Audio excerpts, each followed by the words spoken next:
আসসালামু আলাইকুম। কি অবস্থা, সবাই কেমন আছেন? আশা করি আল্লাহর রহমতে সবাই ভালো আছেন।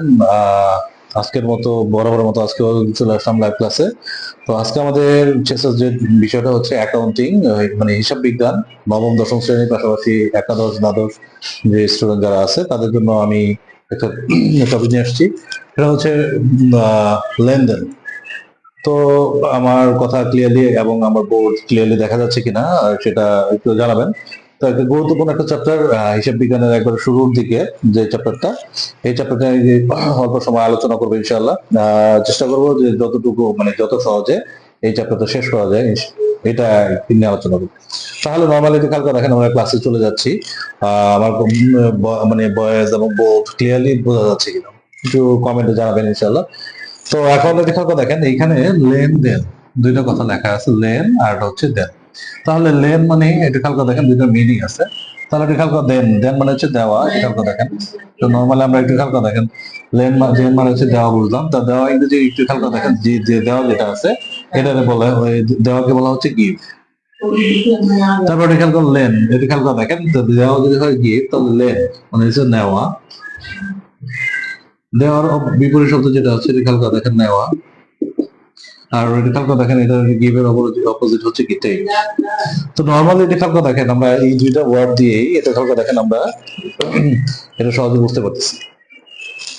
তো লেনদেন রেডিকাল করে দেখেন দুইটা, এখানে দুইটা শব্দ আছে, কয়টা শব্দ? দুইটা শব্দ। তো দুইটা শব্দের মধ্যে যেটা রেডিকাল করে দেখেন আমরা এখানে সহজে বুঝতে পারি, দেন মানে হচ্ছে দেওয়া, লেন মানে হচ্ছে কি নেওয়া। তাহলে রেডিকাল করে দেখেন এখানে আমরা কিছু দেওয়া, দেনটা আমরা যদি বুঝি দেন মানে দেওয়া, দেন মানে হচ্ছে দেওয়া, দেন মানে কি বললাম? দেওয়া। তাহলে রেডিকাল করে আপনি দেওয়া আর লেন মানে হচ্ছে নেওয়া, লেন মানে হচ্ছে নেওয়া।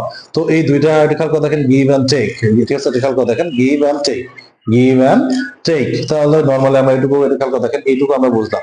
তো এখন রেখার কথা দেখেন এটা গ্রহণ এবং প্রদান, গ্রহণ এবং প্রদান। লেনদেন মানে হচ্ছে রেখার কথা দেখেন কি বলতেছে, গ্রহণ এবং প্রদান। তো লেনদেন হয়তো তো গ্রহণ এবং প্রদান। লেনদেন হইতে হলে অবশ্যই অর্থের মাপকাঠিতে পরিমাপযোগ্য হইতে হবে। লেনদেন হইতে হলে অবশ্যই কি হইতে হবে? অর্থের মাপকাঠিতে কি হবে? পরিমাপযোগ্য হইতে হবে। লেনদেন হইতে হলে অবশ্যই কি হইতে হবে? অর্থের মাপকাঠিতে কি হইতে হবে? পরিমাপযোগ্য হইতে হবে। তো নরমালি রেখার কথা দেখেন আমরা যদি আবার একটু আলোচনা করি যে ঠিক আছে লেনদেন মানেটা কি? লেন মানে হচ্ছে রেখার কথা দেখেন, লেনদেন দুইটা শব্দ আছে, দেন মানে হচ্ছে কি রেখার কথা দেখেন, দেন মানে হচ্ছে দেওয়া, রেখার কথা দেখেন, এটা রেখার কথা দেখেন দেওয়া ইংরেজি রেখার কথা আমরা এটা কি বলতে পারি? আবার রেখার কথা দেওয়া, তাহলে প্রদান বলা যায়, ঠিক আছে? তাহলে রেখার কথা দেখেন এখানে নেওয়া, তাহলে আমরা এটা বলতে পারি কি গ্রহণ, কি বলতে পারি? গ্রহণ। তো নর্মালি এটা কালকে দেখেন গ্রহণ এবং প্রদান, ঠিক আছে? গ্রহণ এবং প্রদান যেটা আছে এটাও বলা যায়। তো লেনদেন শব্দের অর্থ হচ্ছে, লেনদেন শব্দের অর্থ, ঠিক আছে, যেটা আমরা বলতে পারি আবেদনিক অর্থ হলো গ্রহণ এবং প্রদান, গ্রহণ এবং প্রদান। এটুকু আমরা কালকে দেখেন সহজেই বুঝতে পারি। যদি বুঝতে পারি তো আলহামদুলিল্লাহ, যে ঠিক আছে কালকে দেখেন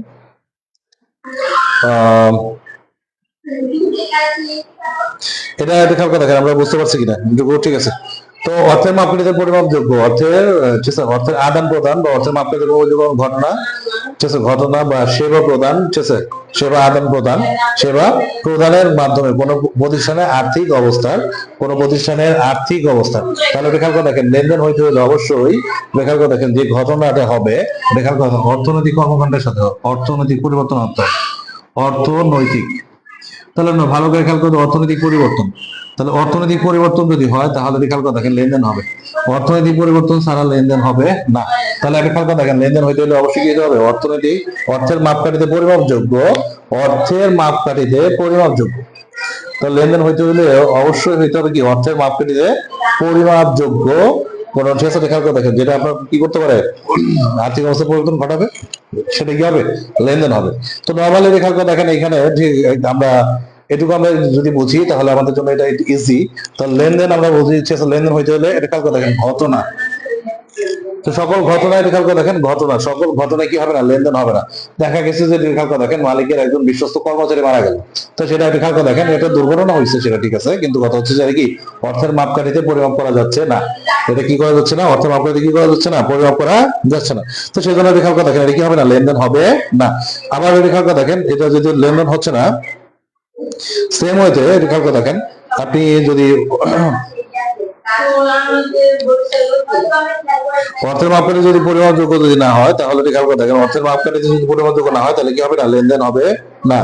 তারপরে হচ্ছে এটা খেয়াল করে দেখেন,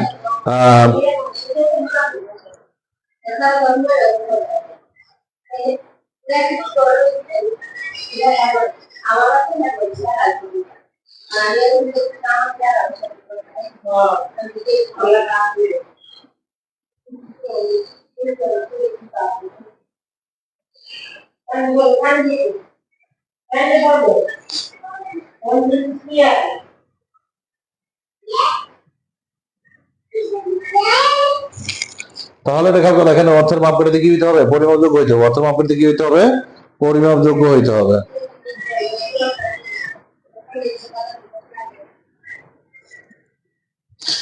এরপর হচ্ছে দেখা গেল দেখেন লেনদেনের প্রকার বাহ্যিক লেনদেন আর হচ্ছে অভ্যন্তরীণ লেনদেন। এরপর হচ্ছে বাহ্যিক লেনদেন, অভ্যন্তরীণ লেনদেন, বাহ্যিক লেনদেন, অভ্যন্তরীণ লেনদেন।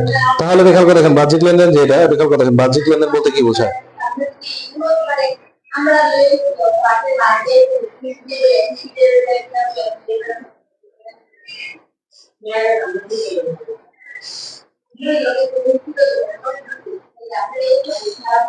তাহলে দেখা গেল দেখেন এখানে যেটা হচ্ছে দেখা গেল বাহ্যিক লেনদেন। বাহ্যিক লেনদেন কোনো অর্থনৈতিক ঘটনা দুইটি পক্ষকে প্রতিষ্ঠানকে প্রভাবিত করে। তো বাহ্যিক লেনদেন হচ্ছে বলতে দেখা গেল দেখেন কোনো অর্থনৈতিক ঘটনা দুটি পক্ষকে, তাহলে লেনদেন দেখা গেল দেখেন দুটি পক্ষকে অবশ্যই কি করবে, প্রভাবিত করবে। সেটা হচ্ছে তাহলে উদাহরণস্বরূপ একটা যদি খেয়াল করে দেখেন, আমরা যদি বলতে পারি বাহ্যিক লেনদেন কাকে বলে। তো নর্মালি এটা খেয়াল করে দেখেন আমাদের ক্লাস যেহেতু চলতেছে তো আমরা একটু ওইভাবে একটু সামাজিক অগ্রসর হই, তো এর প্রকারভেদ। তো লেনদেন হচ্ছে দুই প্রকার, একটা হচ্ছে বাহ্যিক আর একটা হচ্ছে অভ্যন্তরীণ। একটা হচ্ছে বাহ্যিক, বাহ্যিক লেনদেন, অভ্যন্তরীণ লেনদেন। তাহলে বাহ্যিক লেনদেনের অবশ্যই দুইটা পক্ষ থাকতে হবে, দুইটা পক্ষ, ঠিক আছে, দুইটি পক্ষ মানে এটা খেয়াল করে দেখেন দুইটা সাইড, দুইটা, ঠিক আছে, দুইটা সাইড থাকতে হবে। বাহ্যিক লেনদেন হইতে হলে অবশ্যই কি হতে হবে, দুইটা সাইড থাকতে হবে। তাহলে এখন খেয়াল করে দেখেন এরকম দেখা গেছে যে আপনি উদাহরণস্বরূপ বাহ্যিক লেনদেনের একটা উদাহরণ আমরা যদি বলি, তাহলে কোন সরকারের কাছ থেকে বাংলাদেশ পণ্য দ্রব্য ক্রয় করছে, তাহলে খেয়াল করে দেখেন দুইটা পক্ষ যদি থাকতে হয় তাহলে খেয়াল করে দেখেন আমি যদি বলি, ঠিক আছে, কোন পণ্য বিক্রি করা হলো, পণ্য বিক্রি করা হলো অথবা পণ্য ক্রয় করা হলো, তাহলে এটা খেয়াল করে দেখেন এই লেনদেনটা হইতে হলে অবশ্যই কি করতে হবে, দুইজন ব্যক্তি লাগবে। দুইজন ব্যক্তি লাগবে না, একজন বিক্রি করবে একজন কিনবে, এরকম। তো এখন এটা খেয়াল করে দেখেন সে একা একা বিক্রি করতে পারবে না, সেজন্য এটা হচ্ছে কি বাহ্যিক লেনদেন। তো বাহ্যিক লেনদেন অবশ্যই এটা খেয়াল করে দেখেন আর্থিক অবস্থা কি কি করে, আর্থিক অবস্থাকে কি করে পরিবর্তন করে, করে কিনা। এখন যে বিক্রি করছে সে তো বিক্রি করে কি পাবে, টাকা পাবে। আবার যে কিনছে অবশ্যই সে কি পাবে, এটা খেয়াল করে সে প্রোডাক্টটা পাবে। বুঝতে পারলাম? এটা খেয়াল করে দেখেন বাহ্যিক। তাহলে অভ্যন্তরীণ লেনদেন যেটা হচ্ছে, এটা খেয়াল করে দেখেন অভ্যন্তরীণ, এটা খেয়াল করে দেখেন ব্যবসার শুধু অভ্যন্তরীণ আর্থিক অবস্থাকে প্রভাবিত করে। তাহলে এটা খেয়াল করে দেখেন অভ্যন্তরীণ। তাহলে অভ্যন্তরীণ বলতে এটা খেয়াল করে বাহ্যিক, আপনি এভাবে বাহ্যিক যেটা আছে, বাহ্যিক মানে এটা খেয়াল করে দেখেন বাইরে দুইটা সাইড, বাইরে এটা খেয়াল করে দেখেন আপনি দুইটা সাইড। অভ্যন্তরীণ, অভ্যন্তরীণ মানে ভিতরে, অভ্যন্তরীণ মানে হচ্ছে কি ভিতরে। তাহলে ভিতরে মানে কি আর্থিক অবস্থাকে, শুধু আর্থিক অবস্থাকে। অভ্যন্তরীণ মানে কি শুধু আর্থিক অবস্থাকে পরিবর্তন করবে, শুধু আর্থিক অবস্থাকে কি করবে, আর্থিক অবস্থাকে পরিবর্তন করবে, আর্থিক অবস্থাকে প্রভাবিত করবে, আর্থিক অবস্থাকে, শুধু আর্থিক অবস্থাকে কি ভিতরের আর্থিক অবস্থাকে প্রভাবিত করবে, সেটা হচ্ছে কি অভ্যন্তরীণ লেনদেন। ভালো করে খেয়াল করে দেখি তাহলে লেনদেন কত প্রকার, দুই প্রকার। লেনদেন কত প্রকার, দুই প্রকার। বাহ্যিক লেনদেন, তাহলে বাহ্যিক লেনদেন হইতে হলে খেয়াল করে দেখেন দুইটা পক্ষ থাকবে। কটা পক্ষ থাকবে, দুইটা পক্ষ থাকবে। দুইটা পক্ষকে হচ্ছে আর্থিকভাবে যদি প্রভাবিত করে সেটা হচ্ছে কি বাহ্যিক লেনদেন। আর অভ্যন্তরীণ লেনদেন মানে হচ্ছে খেয়াল করে দেখেন শুধু যদি আর্থিক অবস্থাকে, খেয়াল করে দেখেন শুধু যদি ব্যবসায় আর্থিক অবস্থাকে প্রভাবিত যদি করে, অভ্যন্তরীণ আর্থিক অবস্থাকে কি, কোন কাকে, অভ্যন্তরীণ আর্থিক অবস্থাকে যদি প্রভাবিত করে সেটাকে বলা হচ্ছে কি অভ্যন্তরীণ লেনদেন। তাহলে অভ্যন্তরীণ লেনদেন বলতে এটা খেয়াল করে দেখেন কোন সম্পদের, ওটা খেয়াল করে দেখেন আমি যদি বলি যে এই বোর্ড, এটা খেয়াল করে দেখেন এই বোর্ডটা আমার 2008 কেনা, 8 বা 9 এরকম 8 কেনা। তো এখন এটা খেয়াল করে দেখেন এটা যদি বিক্রি করতে যদি যাই তাহলে ওই দামে আমি কি বিক্রি করতে পারবো না। অবশ্যই যে বোর্ডটার দামটা কি অবশ্যই কি কমে গেছে। তাহলে কমে যদি যায় তাহলে খেয়াল করে দেখেন আমাদের আর্থিক অবস্থার পরিবর্তন হবে কি হবে না, এটা খেয়াল করে দেখেন। এটা কি দেখা গেল, এটা চোখে দেখা যাচ্ছে না, এটা চোখে দেখা যাচ্ছে না, সেটা হচ্ছে কি বাহ্যিক লেনদেন। এটা হচ্ছে কি বাহ্যিক লেনদেন। এটুকু ক্লিয়ার? এটুকু যদি ক্লিয়ার হয় তারপরে খেয়াল করে দেখেন তাহলে আমাদের লেনদেনের, খেয়াল করে দেখেন লেনদেনের প্রকৃতি বা বৈশিষ্ট্য। তো লেনদেনের প্রকৃতি বা বৈশিষ্ট্য, তাহলে নর্মালি আমরা খেয়াল করে দেখেন এইটুকু আমরা বুঝলাম। এখন এটা খেয়াল করে দেখেন একটা লেনদেনের প্রকৃতি বা বৈশিষ্ট্য কি হইতে পারে, তাহলে খেয়াল করে দেখেন অর্থের অঙ্কে পরিবর্তন হইতে হবে বৈশিষ্ট্য। তাহলে বৈশিষ্ট্য যদি হয় বৈশিষ্ট্য, তাহলে লেনদেনের বৈশিষ্ট্য হইতে হলে এটা খেয়াল করে দেখেন অর্থের অঙ্কে পরিমাপযোগ্য, অর্থের অঙ্কে পরিমাপযোগ্য যোগ্য হইতে হবে। তাহলে খেয়াল করে দেখেন অর্থ যদি খেয়াল করে দেখেন আপনি লেনদেন হইতে হলে অবশ্যই কি অর্থের অঙ্কে পরিমাপযোগ্য হইতে হবে, নাহলে লেনদেন হবে না। খেয়াল করে দেখেন আপনি যদি আগুনে কিছু পণ্য আগুনে পড়ে গেছে তো অবশ্যই কি এখানে ক্ষতি আছে। তাহলে খেয়াল করে দেখেন অর্থের অঙ্কে পরিমাপযোগ্য যদি হয় তাহলে লেনদেন হবে, অর্থের অঙ্কে পরিমাপযোগ্য যদি না হয় তাহলে কি হবে না, লেনদেন হবে না। আর্থিক অবস্থা এটা খেয়াল করেন, যেহেতু অর্থের কথা বলা হয়েছে তাহলে অর্থের অঙ্কে পরিমাপযোগ্য যদি হয় তাহলে অর্থের অবস্থার পরিবর্তন। এখন এটি খেয়াল করে দেখেন অর্থের অবস্থার পরিবর্তন মানে কি, এখন আপনার কাছে 500 টাকা ছিল, 500 টাকা দিয়ে 500 টাকা দেয়া আপনি একটা কি কিনলেন, আপনি 500 টাকা দিয়ে 2 কেজি মুরগি কিনলেন, তাহলে মুরগি কিনলে খেয়াল করে দেখেন মুরগি যদি কিনেন তাহলে অবশ্যই কি আপনার এখানে টাকা ঠিক আছে খেয়াল করে দেখেন টাকা কি থাকবে, টাকা থাকবে না, আপনার এখানে টাকা থাকবে না, টাকা এখানে থাকবে না। তাহলে আপনার যেহেতু এখানে খেয়াল করে দেখেন আপনি যদি 500 টাকা দিয়ে যদি মুরগি কিনে ফেলেন তাহলে খেয়াল করে দেখেন আপনার অর্থের অবস্থার কি পরিবর্তন হবে কি হবে না, অবশ্যই হবে। যদি মনে করেন যে আপনি যদি 500 টাকা দিয়ে পুরোপুরি মুরগি কিনে ফেলেন তাহলে আপনার টাকাই থাকবে না, আপনার টাকা যাবে, কিন্তু আপনি কি আসতেছে মুরগিটা আপনি পাচ্ছেন আর কি। দ্বৈত সত্তা এটা খেয়াল করে দেখেন, একটা বৈশিষ্ট্য হচ্ছে দ্বৈত সত্তা, দ্বৈত সত্তা। তাহলে এটা খেয়াল করে দেখেন দ্বৈত মানে হচ্ছে দ্বৈত মানে কি দুইটা, খেয়াল করে দেখেন দ্বৈত মানে হচ্ছে দেখেন দ্বৈত মানে দ্বৈত মানে কি তাহলে দুইটা পক্ষ দেখেন দ্বৈত সত্তা, সত্তা হচ্ছে মালিক, সত্য মানে হচ্ছে কি মালিক। তাহলে প্রতিটি লেনদেনে সত্তা হচ্ছে সত্তা হচ্ছে কি মালিক, সত্তা মানে কি মালিক। তাহলে মালিক বলতে দুইটা পক্ষ থাকবে, দুইটা সাইড থাকবে, কটা থাকবে দুইটা সাইড থাকবে, কটা সাইড থাকবে দুইটা সাইড থাকবে। দ্বৈত সত্য মানে দুইটা দেখেন দুইটা পক্ষ থাকতে হবে, দ্বৈত সত্য মানে এক পক্ষ সুবিধা দিবে আর এক পক্ষ সুবিধা দিবে। তাহলে মনে করেন আমি যদি কোনো কিছু কিনতে যদি চাই তাহলে আমি এটা খেয়াল করে দেখেন কারো কাছ থেকে টাকার বিনিময়ে কোনো প্রোডাক্ট নিব, তাহলে খেয়াল করেন কেউ একজন উনি প্রোডাক্ট আমাকে কি করতেছে দিচ্ছে আর আমি ওনাকে টাকা দিচ্ছি, তাহলে এটা দ্বৈত সত্তা। স্বয়ং সম্পূর্ণ ও স্বতন্ত্র, স্বয়ং সম্পূর্ণ, তাহলে খেয়াল করে দেখেন অবশ্যই কি হইতে হবে স্বয়ং সম্পূর্ণ হইতে হবে। এখন স্বয়ং সম্পূর্ণ বলতে এখন একটা 10,000 টাকার জিনিস খেয়াল করে দেখেন 10,000 একটা পণ্য বিক্রি করছি, 7 দিন পরে টাকা পাওয়া গেল, ভালোভাবে বোঝেন একটু, 10,000 টাকা একটা জিনিস কি করছি বিক্রি করছি, পরে টাকা পাইছি কবে 7 দিন পরে। তাহলে একটু খেয়াল করে দেখেন 10,000 টাকা একটা প্রোডাক্ট যখন বিক্রি করছি তখন সেটা একটু খেয়াল করে দেখেন একটা লেনদেন হয়েছে, সেটা বাকিতে হয়েছে, তো এখন 7 দিন পরে টাকা পাইছি, একটু খেয়াল করে দেখেন সেটা বাকি নাই, ওটা টাকা পাওয়া ফেলেছি। এটাই বলছে স্বয়ংসম্পূর্ণ ও স্বতন্ত্রতা। তারপর দৃশ্যমানতা, এটা খেয়াল করে দেখেন এটা যে কোনো লেনদেন, এটা খেয়াল করে দেখেন লেনদেন হইতে হলে অবশ্যই এটা খেয়াল করে দেখেন দৃশ্যমান হতে পারে অদৃশ্যমান হইতে পারে, দৃশ্যমান হতে পারে অদৃশ্যমান হইতে পারে, দৃশ্যমান অদৃশ্যমান দুইটাই হইতে পারে লেনদেনে। আর ঐতিহাসিক ঘটনা, এটা খেয়াল করে দেখেন ঐতিহাসিক ঘটনা, যেসব আর্থিক ঘটনা নিয়মিত ভাবে আগে ঘটছে সেটা ভবিষ্যতে দেখেন ভবিষ্যতে এরকম ঘটনা ঘটতে পারে, তাহলে আগে ঘটছে এবং ভবিষ্যতে এরকম ঘটতে পারে, তাহলে সেটা হচ্ছে ঐতিহাসিক ঘটনা। তাহলে এখন দেখেন অনাদায়ী পাওনা সঞ্চিতি, প্রাপ্য বাটা সঞ্চিতি। এখন দেখেন অনাদায়ী পাওনা বলতে নর্মালি দেখেন আমি যদি কারো কাছে টাকা যদি পাই, সে যদি আমাকে ঘুরায় দেখেন আমি একটা সময় চিন্তা করবো যে ঠিক আছে তার কাছে টাকা বাদ দিয়ে দিলাম, তো টাকা পাওয়ার আশা যদি বাদ দিয়ে দিই তারপর নর্মালি আপনার মনে চিন্তা হতে পারে যে না ঠিক আছে টাকাটা আমি কি ফেরত পাইতেও পারি, আপনার মনে হয় করছে, তা আপনি ফার্স্টে দিয়ে ভাবলেন যে ঠিক আছে আশা বাদ দিয়ে দিলাম, যখন আশা বাদ দিয়ে দিচ্ছি সেটার নাম হচ্ছে অনাদায়ী পাওনা। যখন আশা কি করে দিচ্ছি পুরোপুরি বাদ দিয়ে দিচ্ছি তখন সেটার নাম কি হচ্ছে অনাদায়ী পাওনা।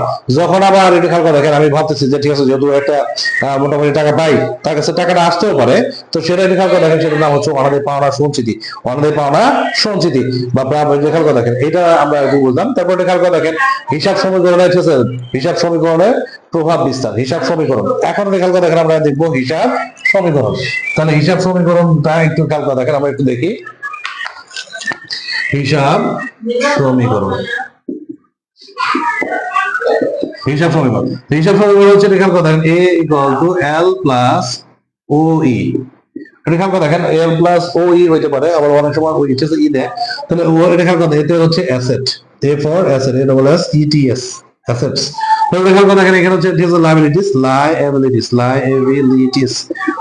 মানে হচ্ছে দায়, owners equity, owners equity, owners equity. তাহলে এখন রেখাল করে দেখেন আপনার আর্থিক রেখাল করে দেখেন, আমরা যদি এটা যদি ওনার্স ইকুইটি যেটা হচ্ছে মালিকানা সত্ত্ব, ওনার্স ইকুইটি মানে হচ্ছে কি মালিকানা সত্ত্ব, ওনার্স ইকুইটি মানে হচ্ছে মালিকানা সত্ত্ব, মালিকানা সত্য। তো ওনার্স ইকুইটি মানে হচ্ছে রেখাল করে দেখেন মালিকানা সত্ত্ব। তারপরে রেখাল করে দেখেন অ্যাসেট মানে হচ্ছে কি সম্পদ, অ্যাসেট মানে কি সম্পদ, অ্যাসেট মানে কি সম্পদ, লাইবিলিটিস মানে হচ্ছে দায়, লাইবিলিটিস মানে কি হচ্ছে দায়। তাহলে রেখাল করে দেখেন আমি এইখানে যদি হিসাব সমীকরণ যদি বলে, হিসাব সমীকরণ, তাহলে হিসাব সমীকরণ লেনদেনের প্রভাব, হিসাব সমীকরণ লেনদেনের প্রভাব। তাহলে রেখাল এ ইকুয়াল টু এল প্লাস ওই, এই হিসাব সমীকরণ কি হবে এ ইকুয়াল টু এল প্লাস ওই। হিসাব সমীকরণ যদি বলে তাহলে রেখাল করে দেখেন আমাদের কি হবে এ ইকুয়াল টু এল প্লাস ওই। হিসাব সমীকরণ যদি বলে তাহলে আমাদের কি হবে হিসাব সমীকরণ যদি বলেন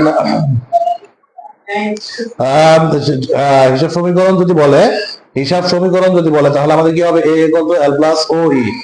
a ফর হচ্ছে অ্যাসেট, এটা খেয়াল করতে, l ফর লাইবিলিটিস, আর o e মানে হচ্ছে ওনার্স ইকুইটি, o e মানে হচ্ছে ওনার্স ইকুইটি। তো নরমালি এটা খেয়াল করে দেখেন, একটু আমরা ঠিক আছে ওটুকু আমরা বুঝলাম। তো বোঝার যদি এটা খেয়াল করে দেখেন, এটা যদি আপনি বোঝেন তাহলে সম্পদ কি জিনিস এটা খেয়াল করে দেখেন। সম্পদ বলতে কি বোঝায়, তাহলে যেটা খেয়াল করে দেখেন কোনো মালিকানাধীন, ঠিক আছে মালিকানাধীন থাকে এবং মুনাফার জন্য ব্যবহৃত হয়। তাহলে খেয়াল করে দেখেন সম্পদ যদি বুঝতে হয় কারো হচ্ছে অধীনে থাকবে, কারো অধীনে থাকবে, কারো মালিকানাধীন, কারো মালিকানাধীন,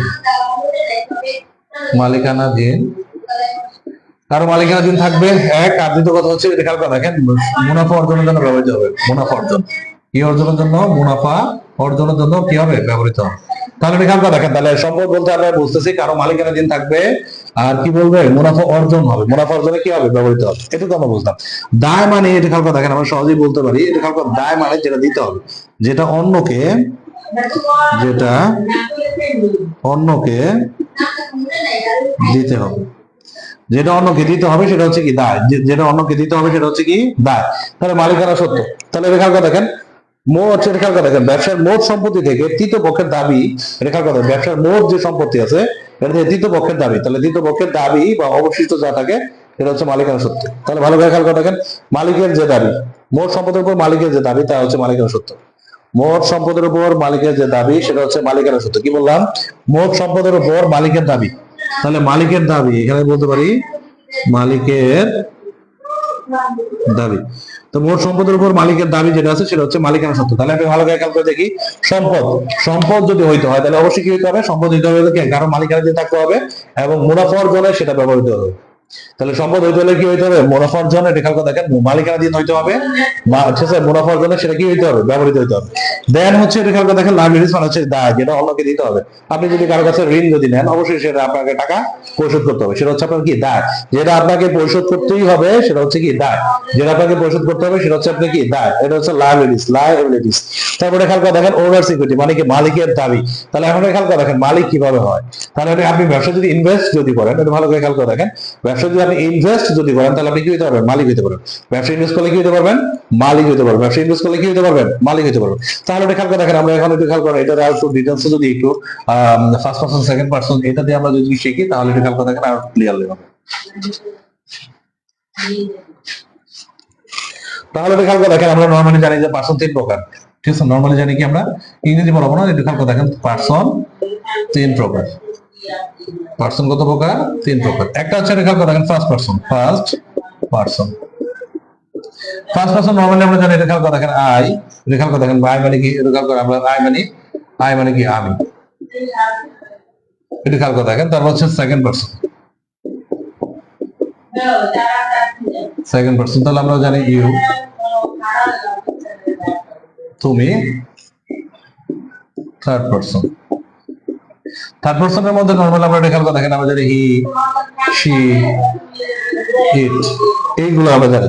তাহলে খেয়াল করে দেখেন আমরা হি যদি এটা খেয়াল করে দেখেন আমরা যদি পাওনাদার বলতে পারি, পাওনাদার। শি আমরা এটা খেয়াল করে দেখেন দেনাদার। ইট মানে এটা খেয়াল করে দেখেন আমরা ব্যাংক বললাম। তাহলে এখন খেয়াল করে দেখেন এইখানে নরমালি এটা খেয়াল করে পাওনাদার, তাহলে পাওনাদার এটা খেয়াল করে দেনাদার যে আমাকে টাকা দিবে, যে আমাকে টাকা দিবে, সে হচ্ছে কি পাওনাদার, সরি দেনাদার, যে আমাকে টাকা দেবে সে হচ্ছে কি দেনাদার, আমি যাকে টাকা দিব আমি যাকে টাকা দিব, আমি যাকে টাকা দিব, আমি যাকে টাকা দিচ্ছি হচ্ছে কি পাওনাদার। আর ব্যাংক, এটা খেয়াল করে দেখেন ব্যাংক কি করে, এটা খেয়াল করে দেখেন আমাকে কি লোন দেয়, লোন দেয় কিনা, লোন দেয়। আমি আমার যেটা খেয়াল করে দেখেন ডিপোজিট করি, ডিপোজিট, এটা খেয়াল করে দেখেন। তাহলে আমি এটা খেয়াল করে ঋণও নেই, আবার অনেক সময় কি ডিপোজিট মানে জমাও করি, তাহলে জমাও করি আবার এটা খেয়াল করে ঋণও নেই। ব্যাংক এই কাজটা করতেছে, আর্থিক কাজ করতেছে। কি কাজ করতেছে? আর্থিক কাজ। তাহলে খেয়াল করে দেখেন, তাহলে এখানে পার্সন আমরা নরমালি জানি খেয়াল করে দেখেন 3 প্রকার। পার্সন কত প্রকার আমরা জানি? 3 প্রকার। তাই first person, second person and then হচ্ছে কি থার্ড পার্সন। তাহলে ফার্স্ট পার্সন মানে হচ্ছে আমি, এটা খেয়াল করে দেখেন। ফার্স্ট পার্সন মানে আমি, খেয়াল করে দেখেন আমি মানে হচ্ছে এটা খেয়াল করে মালিক। আমি মালিক কি বলবো চিন্তা করবো, খেয়াল করে দেখেন আমি মানে হচ্ছে কি মালিক চিন্তা করবো। দেন হচ্ছে সেকেন্ড পার্সন মানে খেয়াল করে বিজনেস চিন্তা করবো। কি চিন্তা করবেন? বিজনেস। দেখেন তাহলে তৃতীয় পক্ষ যেটা আছে, তৃতীয় পক্ষ কি আছে? পাওনাদার, দেনাদার, ব্যাংক, অন্যান্য যারা আছে এরা হচ্ছে খেয়াল করে দেখেন, এরা হচ্ছে আমাদের এটা খেয়াল করে দেখেন। তাহলে পাওনাদার, দেনাদার আর হচ্ছে ব্যাংক। এই তৃতীয় পক্ষের দাবি ছাড়া মালিকের যে দাবি, তাহলে দুইটা পক্ষ এখানে খেয়াল করে 1 2 3 তিনটা খেয়াল করে দেখেন। আমরা এভাবেও খেয়াল করে দেখেন আমরা দাবিটা মালিকের যে হক দেখেছি। আপনি ইনভেস্ট করার কারণে আপনি কি হবেন? মালিক হবেন। আপনি ইনভেস্ট করলে কি হবেন? মালিক হবেন। যেই প্রজেক্টে ইনভেস্ট করছেন সেটা আপনার বিজনেস। এটা খেয়াল করে দেখেন, সেকেন্ড পার্সন হচ্ছে এটা খেয়াল করে তুমি, তারপরে হচ্ছে এটা খেয়াল করে বিজনেস, তারপরে এটা খেয়াল করে থার্ড পার্সন যদি হয় হি সি ইট, এটা খেয়াল করে দেখেন আপনার কি আছে? দেনাদার, পাওনাদার আর হচ্ছে কি ব্যাংক। এরকম আর্থিক যে প্রতিষ্ঠান যেগুলো আছে এগুলো কি করে আমাদের ঠিক আছে খেয়াল করে দেনাদার মানে কি যে আমাকে টাকা দিবে, আর পাওনাদার মানে আমি যার কাছে টাকা পাবো। ব্যাংক কি করতেছে? আমাদের খেয়াল করে আর্থিক কাজগুলো করতেছে, লোন এবং ঠিক আছে খেয়াল করে জমার ক্ষেত্রে, টাকা জমার ক্ষেত্রে এটা খেয়াল করে দেখেন আমাদের কি সুযোগ সুবিধাটা দিচ্ছে। এটুকু আমরা ক্লিয়ার, ঠিক আছে? এটুকু আমরা ক্লিয়ার। দেন হচ্ছে এটা খেয়াল করে দেখেন আমরা আর একটু খেয়াল করে দেখেন মালিকানা সত্ত্বকে প্রভাবিত করে। হ্যাঁ, মালিকানা সত্ত্ব খেয়াল করে।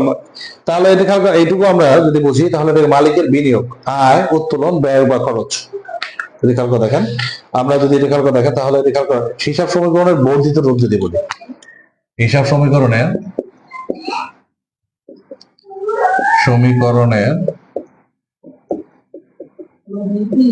বর্ধিত রূপ, হিসাব সমীকরণের বর্ধিত রূপ। তাহলে খেয়াল করে দেখেন একটা একাই থাকবে।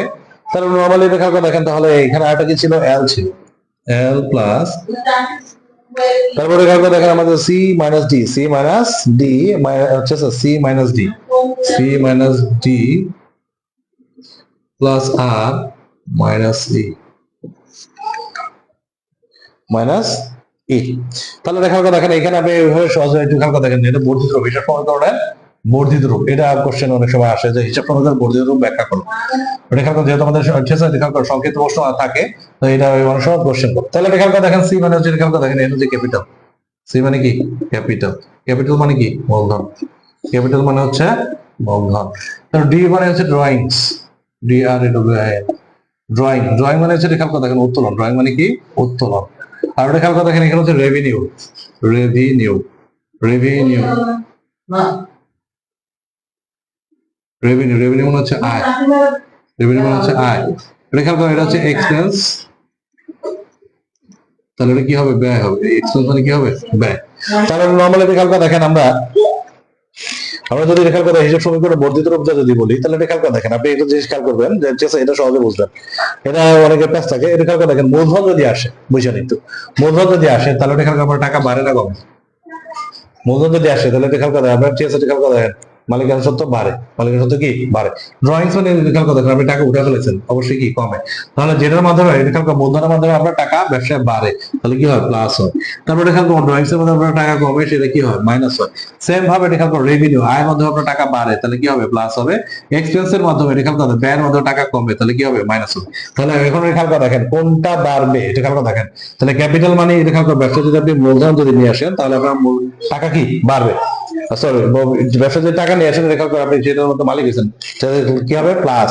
রেখাল করে দেখেন তারপর হচ্ছে কি ড্রয়িংস উত্তোলন করছেন তাহলে আপনার টাকা ব্যবসার যে টাকাটা আছে সেটা মানে কমছে, সেজন্য রেখাল করে দেখেন আপনি এখানে কি সি এর আগে ডি এর আগে কি মাইনাস। রেভিনিউ হইছে আয়, আয় হইছে তাহলে আয় হইলে আপনার টাকা বাড়ে তাহলে রেখাল করেন কি হইছে? প্লাস হইছে। সেম ভাবে এক্সপেন্স যদি হয় তাহলে আপনার কি হইছে? ব্যয় হইছে, আপনার টাকা কমে। তাহলে নরমালি রেখাল করে দেখেন এইটুকু যদি আমি বুঝি তাহলে আমাদের জন্য কি হবে? সহজে। ক্লিয়ার? এটুকু ক্লিয়ার কিনা?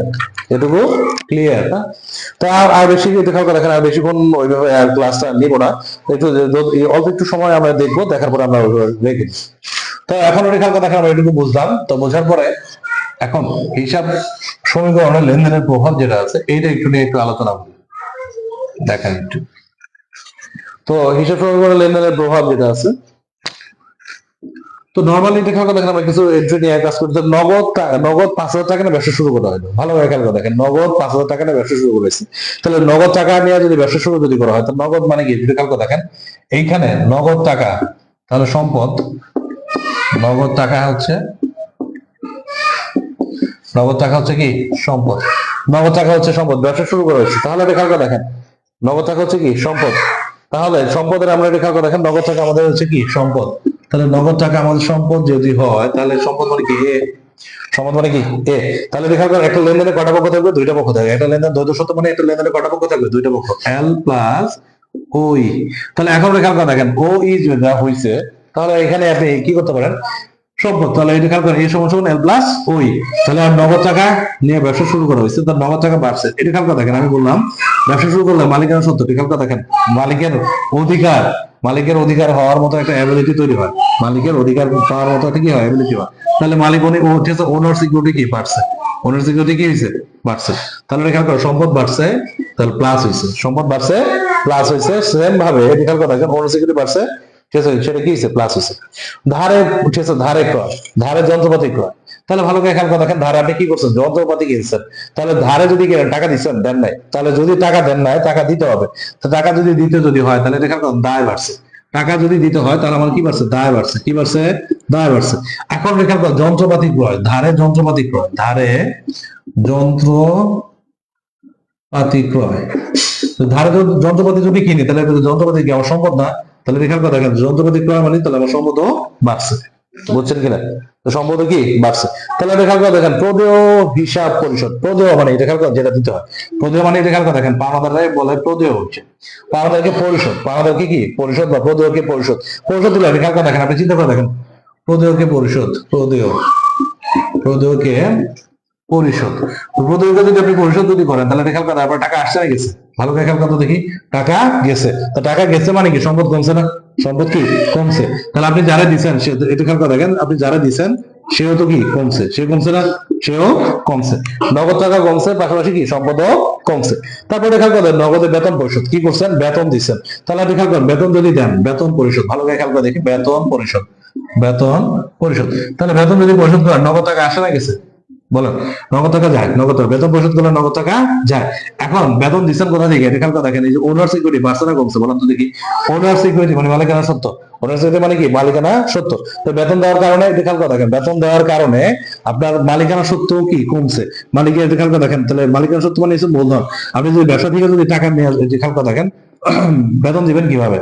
মালিক ঠিক আছে আলাদা ফান্ড থেকে দিবেন না, ব্যবসা থেকে নিয়ে দিচ্ছেন, তাহলে বেতন দিচ্ছেন মানে আপনার মালিকানা সত্য কমছে। ওটা খেয়াল করে বর্ধিত রূপটা আমরা দেখছিলাম।